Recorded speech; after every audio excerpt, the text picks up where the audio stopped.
ضمن چرابینی نمایندگان کمیته به اشتراکچیان درباره خطر شناوری در جایهای برای آببازی پیش بینی شده، عاقبت‌های بی احتیاطی در نزد آب و راه‌های پیشگیری حادثه‌های غرق شوی معلومات دادند.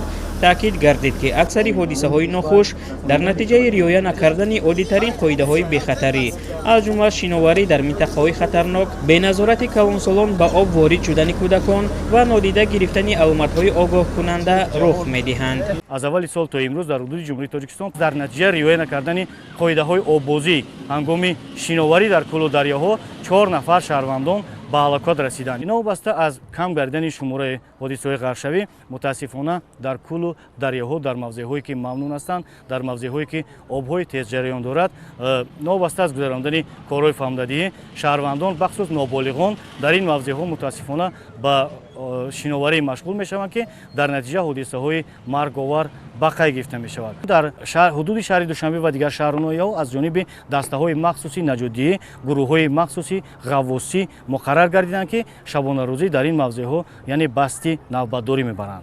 در جریان ملاقات از ساکنان مخصوصا نورسان و جوانان دعوت کرده شد که هنگام استراحت در نزد آبانبارها احتیاطکار باشند، تنها در جایهای مخصوصی برای شناوری معین شده آببازی کنند و به حیات خود و اطرافیان بی‌اعتنایی ظاهر نکنند. شهروندان محترم، در جای معین شده آببازی کردن قطعاً منع است. کودکان را زیر نظارت گیرید.